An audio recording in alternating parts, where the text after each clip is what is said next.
Hi everyone, I'm really glad to be getting the chance to share some of my research with you today. Unfortunately, I couldn't make it online as I'm going to be away for fieldwork during the week of the presentation, but I'll put my email up at the end of the presentation, so feel free to shoot me an email if you have any questions that you'd like me to answer. So I'm going to be talking to you today about my master's research, and my project title is Investigating the Influence of Colony Dynamics and Diet Change on Recovery of the Endangered Roseate Tern. This research is supervised by Dr. Mark Mallory at Acadia University and Jen Rock at Environment and Climate Change Canada, and my project has been supported by Environment and Climate Change Canada, the Nova Scotia Bird Society, and the Mallory Lab at Acadia University. Before I dive into talking about my research, I just wanted to take an opportunity to introduce myself. So my name is Ruby Schweighardt. I grew up in Ontario and I attended Trent University where I got my Bachelor's of Science in Biology and Environmental Science. After I graduated university, I worked at a few different contract jobs and actually started out in fish before making my way to birds. And then about 3.5 years ago, I moved out to Nova Scotia, and I lived in Nova Scotia for a little over a year before I started my master's with Mark Mallory at Acadia University.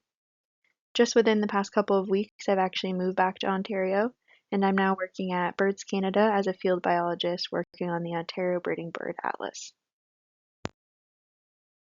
One of my favorite things about working with birds is all the amazing places it can take you. So I just wanted to highlight some of the awesome places I've been able to go since I first started working with birds. My first bird field experience was in the Hudson Bay Lowlands in Ontario, where I helped the Ministry of Natural Resources in Ontario on their Canada Goose banding program. The next photo I have is of me holding a common yellowthroat on Kent Island in New Brunswick, and I got to help out there for a few days on their Savannah Sparrow banding program. The next photo is me doing radio telemetry in Sackville, New Brunswick, where I worked as a technician on a PhD project where she was studying wetland birds and Nelson sparrows.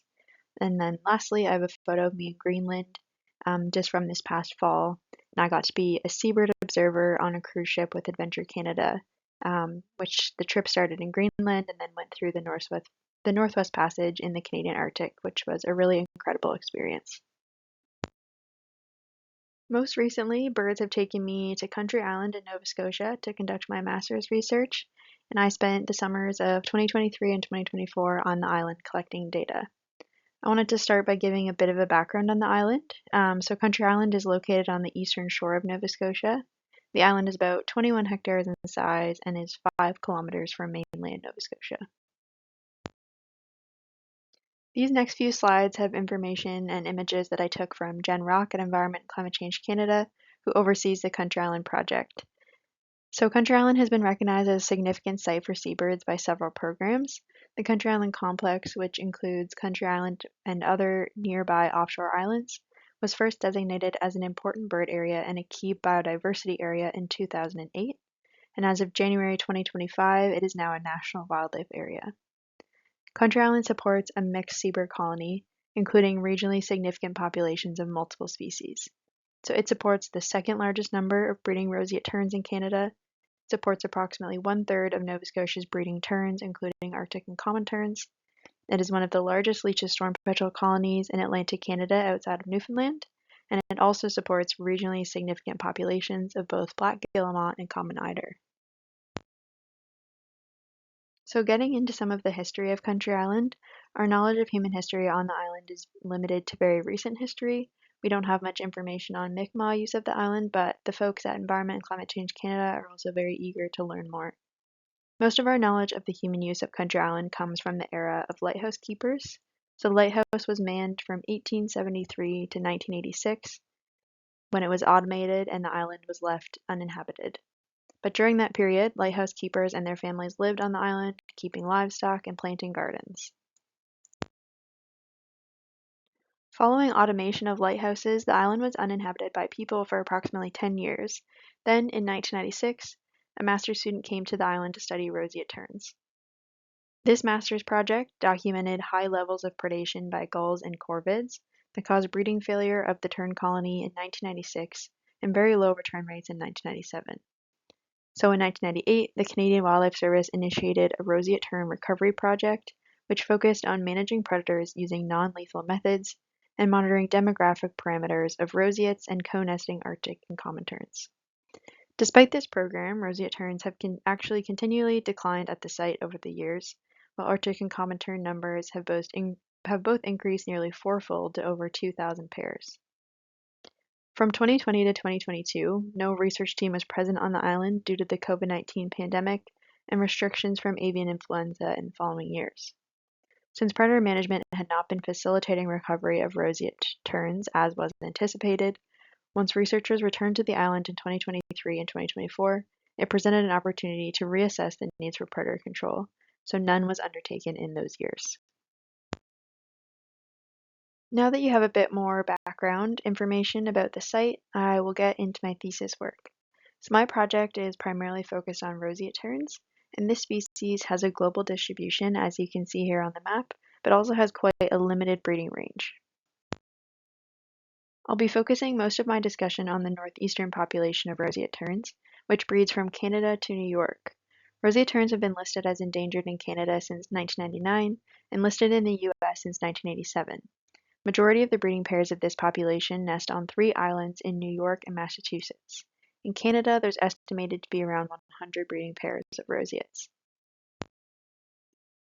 To give a bit of background about roseate tern life history, within the northeastern population, they are always found nesting with either common or Arctic terns as they rely on these species for defense from predators and safety. Roseate terns choose nest sites with more cover and vegetation compared to their sympatric terns, and at most sites in the northeast, the species uses a mix of natural and artificial sites, including nest boxes. Hatching success is generally quite high in the species, while productivity can be variable, generally ranging from 0.9 to 1.4 young fledged per pair, although depending on food supply, parental performance, predation rates, and other factors, it can be as low as 0. Roseate terns have a relatively narrow foraging habitat, foraging in shallow areas close to shore. As such, they also deliver fewer fish species than congeneric species, and the northeastern population is known to predominantly rely on sandlands. Roseate terns were primarily listed due to a reduction in the number of mature individuals and unlikelihood of rescue from immigration. In the 1930s, the northeastern breeding population had reached a high of 8,500 pairs, which declined to approximately 2,500 pairs in 1978 to 1979. This decline was accompanied by a reduction in the number of breeding sites, with almost 90% of the known breeding population being confined to 4 islands in the United States. The roseate tern has never been prevalent in Canada, but the population has remained relatively stable since the 1980s, with approximately 100 breeding pairs being restricted to a few islands in Nova Scotia, including North Feather Island and Country Island. 2 of the factors that limited the abundance of the northeastern population of roseate terns were human interference and predation and displacement by Laris gulls. During the 18th and 19th centuries, roseate terns were one of many seabirds that were exploited by humans through the collection of eggs for food and adult birds and feathers for trade and sale at markets. By the 1940s, there was an increase in herring gulls and great blackback gulls, which displaced terns from their breeding sites and led to an increase in predation. The 2009 COSIRC report for roseate terns identified several threats to the population in Canada, which included predation by gulls and other wildlife, displacement by gulls, erosion of suitable habitat, human disturbance, industrial development, severe weather events, natural biological factors, skewed sex ratios, and wintering mortality. While my project is principally focused on roseate terns, to understand the colony dynamics and diet changes at Country Island, it requires having a larger context. All the 3 species shown here on this slide nest on Country Island, as I had mentioned previously, and while they do overlap to some degree in their shared resources, each species generally has its own habitat preference and foraging and diet niche. It's important to consider all 3 species when trying to understand roseate trends, so all of these species are included throughout my thesis. The main objective of my research was to understand what factors may be influencing roseate tern breeding effort and breeding success by investigating colony dynamics at the site and chick diet composition. To start with my first data chapter, I wanted to investigate colony dynamics on Country Island and did this by using historical data from 1998 to 2024, which included annual census information, annual means of breeding success, predator watches, and weather data. For the statistical analysis, I used generalized linear models, ANOVAs, and calculated Pearson correlation coefficients and z-scores depending on the data type, but I won't go into too much more detail on the statistics. To go over the field methods for this data chapter, first, an island census is conducted each year once all the terns have laid their eggs in about mid-June. The tern colony on the island is marked out into a grid system, so we have a team that will walk along this grid and count all the nests that are seen and the number of eggs within each nest. You can see in this photo on the right that we all have flags attached to our heads because, as I'm sure most of you know, terns are known for being very protective and will dive at your head repeatedly when you're near their nest. They even maybe bleed a few times, so this contraption is necessary. The next part of the monitoring is completing species ratios. So Arctic and common tern nests can't reliably be told apart. So to determine how many pairs there are of both common and Arctic terns, we set up blinds, mark out each nest within a given square of the grid, and then identify how many nests of each species are within that grid cell. And we do this just for a subset of the tern colony. We can then complete a calculation which allows us to determine how many pairs there are of both Arctic and common terns. Roseate tern nests and eggs can be told apart from the other species, so they aren't factored into the species ratios. And we're generally constantly looking and watching for new roseate tern pairs that may be establishing nest sites, so we usually have a pretty good eye on them. We then monitor 50 of both Arctic and common tern nests throughout the season, as well as all of the roseate tern nests that we find on the island. We follow the nest through to hatch and then monitor them every other day and search for the chicks to determine reproductive success. We also band and measure these chicks, which allows us to track growth rates and can help to identify individuals.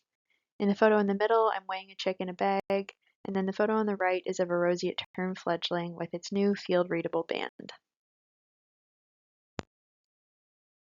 The other aspect of the monitoring is completing predator watches. So we start doing these watches in May when the terns start to spend full nights on the island, and we complete 1 2-hour watch daily. The watches are always conducted from the same blind, which allows you to see most of the tern and the now gull colony. And then we watch for intrusions by predators into the tern colony and record the tern colony response and if any predation occurred. The last aspect of the monitoring for this chapter of my thesis was weather. So we record weather on the island 3 times daily, which includes recording temperature, precipitation, visibility, and cloud cover. The key elements that I focused on for my first chapter was looking at trends in colony totals and comparing annual measures of breeding success between the 3 tern species. So I used generalized linear models to assess trends in colony numbers over time and did an ANOVA to compare annual means of nesting success, hatch success, fledge success, productivity, clutch size, and hatch dates. And then I did a Tukey test to compare individual differences and calculated Pearson correlation coefficients to assess relationships in breeding success among species and to determine if there were any temporal patterns. The next element of this chapter was looking at predator intrusions in the tern colony and how that's changed over time, particularly during periods with predator control and without. I also wanted to compare predator intrusions to fledge success of the terns, but the predator intrusion and fledge success data was not linear, so I calculated z-scores to determine outliers in both of these data sets. Then finally, I used generalized linear models to determine if annual productivity was associated with any weather variables. These weather variables included the number of fog days, the number of rain days, the number of days with over 10 millimeters of rain, the number of days with high winds, and sea surface temperature anomalies. Getting into the results of my first chapter, this figure shows the colony totals from 1998 to 2024. Arctic and common tern numbers are the white circles with the scale on the left y-axis, and roseate tern numbers are the black triangle with the scale on the right y-axis. You can see that during predator management, Arctic and common tern numbers increase quite dramatically, while roseate terns continue to decline. During years of no predator management in the shaded gray, all species declined and the overall colony size reduced by over 40% from 2019 to 2024. When looking at how productivity has changed over time, you can see that for each species it has been quite variable year to year. During the years of no predator control, Arctic and common tern had nearly complete failure, while roseate still fledged some chicks in 2023, but then none in 2024. Roseate tern productivity was found to be significantly lower than common tern productivity, but otherwise there was no significant differences between the species for any of the other annual means relating to productivity. Common terns were the only species to show a significant temporal trend, with productivity decreasing over time. There were significant differences between clutch size and hatch date for the species, but this was expected as roseates tend to have quite small clutches of only 1 to 2 eggs, compared to the other species that may have 2 to 3 eggs. and roseates are also known to nest a bit later than the other two tern species.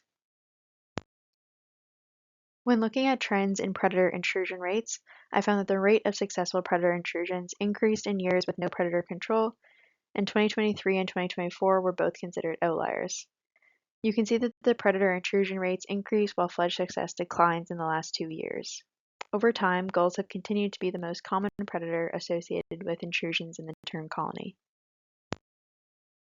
The last aspect of this data chapter was looking at how weather and climate influence breeding success, and I found no significant relationship between annual tern productivity and any of the weather variables. But it is possible that the weather data I used were too coarse of resolution to reliably test for the effects of weather patterns. When looking at the data, it can seem quite plausible that gulls would be the primary threat to terns, as productivity was almost zero in the years of no predator management and predator intrusion rates increased drastically during those years, primarily by gulls. However, it's important to note that there are a lot of considerations when looking at colony dynamics and the things that may affect roseate terns.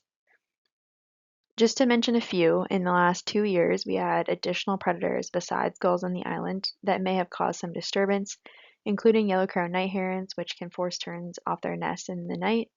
There were also groups of river otters living on the island that were running throughout the tern colony and disturbing the terns. There were also meadow voles that live in large numbers on the island, and these voles specifically have been documented to eat tern and petrel eggs, and are known to also bite chicks and cause them to bleed out. So there's lots of predators for the terns to deal with just besides gulls. Another important consideration is the potential dispersal of roseate terns. A tern census hasn't been conducted in Nova Scotia since 2011, so it's challenging to know if roseates have possibly moved to other suitable habitat along the coast of Nova Scotia. Dispersal is more likely to occur if birds have poor reproductive attempts, and it's been documented previously at the Brother Islands and at Country Island that during years of predation by crows and mink, roseate terns were found nesting at other nearby islands. So that's definitely a possibility. There's also some difficulty with Country Island being at the northern extent of the range of roseate terns, because once pairs are lost, it can make it more unlikely for birds to return. Another aspect that I'll mention is different diseases that could affect survival. So in the last 2 years at both the Brother Islands and Country Island, there were chicks found dead that had bruising on their legs and blood coming out of their nares. And these chicks tested negative for avian influenza, so it was a bit of a mystery as to what was going on, and I don't think they were ever able to determine what happened to those chicks or what the disease was. So overall, there's just lots of different factors that can be occurring at colony sites, which can make it really challenging to delineate the causes of certain changes in population numbers or productivity for birds. Moving on now to my second chapter, which is focused on chick diet of the 3 species. So to give a bit of a background of why looking at diet is important, seabirds are often used as indicators of changes in aquatic systems, and reduced reproductive success in seabirds has been linked to changes in forage fish populations. As I mentioned previously, roseate terns are considered sandland specialists within the northeastern population, so it would be expected that changes in fish populations would disproportionately affect roseates compared to other tern species, and this could offer a plausible explanation as to the reduction in roseate terns on Country Island if their preferred prey is becoming less available. To investigate diet change, I use feeding watches and video footage from GoPro cameras. So feeding watches have been conducted on Arctic and Common Terns on the island since 2001, but only opportunistically on roseate terns, as the chicks can be more difficult to follow because they tend to move around a bit more. Designated watches on roseates did occur in 2003 and 2004 for a graduate student project, and then again the last 2 breeding seasons for my research. GoPro cameras were also deployed at nests in an effort to gain additional feeding information. For those that aren't familiar, terns bring back entire fish to their chicks, whereas other seabirds will eat fish at sea and then regurgitate their food to their chicks. But this makes it easy for us to determine chick diets because we're able to identify the prey items that are being brought back to the nest. So we start doing feeding watches when chicks first hatch in June, and we watch the same nest throughout the season. We do feeding watches daily for 2 hours and sit in blinds in the tern colony and record all of the prey items that are brought back to the chicks and how big they are in relation to the size of the tern's bill, as this is a good estimation of size. I also use GoPro cameras during my project to gain additional feeding information. So this photo here is a clip from one of the videos I had of Arctic terns feeding their chick a hake. But I approached the videos similarly to the in-person feeding watches and just went through all the footage to look for prey deliveries and then tried to identify any prey items that were brought back to the chicks. So to go over the main elements of this data chapter, I first assessed chick diet of all 3 tern species and how it had changed over time using historical data from 2003, 2004, 2016, and then the current data from the last 2 breeding seasons. I then looked at trends in deliveries of sandlants to Arctic and common tern chicks. Since there's no formal surveys to determine sandlants abundance around Nova Scotia, we use the presence of sandlants in Arctic and common tern diets as a proxy for its availability at this site, as since these species are considered to be more generalist foragers and have shown to deliver sandlants in the past, we expected that if sandlants was readily available, Arctic and common terns would also be delivering it to chicks. Then lastly, I looked more closely at roseate tern diet change by comparing counts of sandlants from historical diet to the last 2 years. I also looked at the relationship between flood success of roseates and the presence of sandlants in the diet, and compared the amount of sandlants delivered to other colonies in the northeastern population. These are the results of the chick diet composition across the 5 sampling years. So roseate terns predominantly rely on sandlants, but 2024 was the first year that hake became the primary prey item delivered. Common tern diet was as expected, with adults delivering a high diversity of fish species, with a particular reliance on hake. An Arctic tern diet was also as expected, with larger proportions of invertebrates present, but also a large reliance on hake. These results are similar to what has been found in the literature relating to the diet of these species. Here I looked at how the proportion of sandlants in Arctic and common tern diets has changed over time in relation to the number of roseates nesting on the island. So Arctic terns are shown with the white circle, and then common terns are the white square, and the number of roseate nesting on Country Island is shown as the gray bars. The proportion of sandlants delivered by both Arctic and common terns has significantly declined over time, at the same time that the number of roseate terns nesting has declined. Particularly in the last 2 years, nearly 0 sandlants was delivered by Arctic and common terns, so these results could indicate that sandlants has become less available over time. I also calculated the Shannon Diversity Index, which tells you how diverse the diet is based on how many species are being consumed. So roseates had high diversity in 2023 and 2024, but low in 2003 and 2016, which coincided with the high deliveries of sandlants in those 2 years. The dietary diversity of Arctic terns fluctuated over time, but was lowest in 2024 when there was large amounts of unidentified deliveries. Then common tern results also fluctuated quite a bit, but they had high diversity in 2024 when there was a large proportion of the other fish category in their diet. Looking more closely at trends in roseate tern diet, sandlants counts were significantly higher in the historical diet compared to the last 2 breeding seasons. I did investigate the relationship between flood success and prevalence of sandlants in the diet using a Fisher's exact test, but found no significance.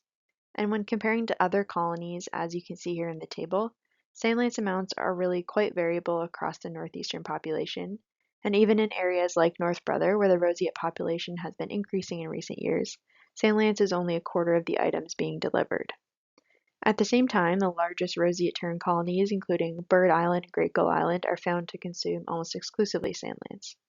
So it's clear that roseates can exhibit foraging plasticity in some locations, and it's expected that fluctuations will occur in prey availability and breeding populations from year to year. And despite seeing some instances of successful colonies that don't rely on sandlants, it is still plausible that a lack of preferred prey around Country Island could be a potential limiting factor for roseate tern recovery. I also wanted to mention that there was another aspect of my project that I tried to explore, which was interspecific competition between the 3 tern species, and specifically aggressive interactions. So it was thought that since the colony had grown so extensively, it was possible that roseates were dealing with aggression from other nesting species. So I had conducted behavior watches and used video footage at nests to complete time budgets and determine how often aggressive interactions were occurring at the nest site. This ultimately just didn't pan out how I had planned, so it didn't end up being included in my thesis. I had very limited sample sizes due to colony failure in both years of the study, and my preliminary results from the first year showed very limited aggressive interactions at roseate nest sites. However, we did witness instances when common and Arctic terns seemed to be more aggressive to roseates than their other nesting neighbors. So I think it would be beneficial to conduct a more detailed behavioral study if it was feasible and incorporate the influence of disturbance. For the final conclusions of my project, I recognize that other factors such as interspecific competition, low recruitment from being at the northern extent of the population's range, and dispersal to other suitable locations in Nova Scotia could be contributing to low numbers of roseates returning to Country Island. Availability of preferred prey may be one limiting factor to roseate tern recovery at this site, as we found that roseates are delivering less sandlance, and the decrease in sandlance in Arctic and common tern diets may show that this fish species is becoming less available. Continued monitoring at Country Island will hopefully determine how roseates respond to the now much smaller colony, and additional research would be required to determine what other factors are limiting roseates at this site, if it continues to be a management goal to have roseates nesting on Country Island. Before I finish up, I just wanted to mention some of the other really interesting data that's being collected on Country Island. Again, I took this information and slides from Jen Rock at Environment Climate Change Canada, but I really wanted to highlight some of the interesting collaborations and work that's coming out of Country Island. So the past 2 years, we tagged Arctic terns on Country Island, which is part of this large-scale project by CTRAC. And this project has 69 partners from 52 institutions based in 14 countries.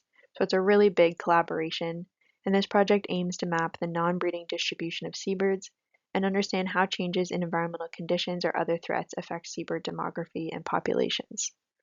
And then the next one is the Northwest Atlantic Tern Tracking Network, which is a very new project, but we tagged common terns on the island this past season as part of this project.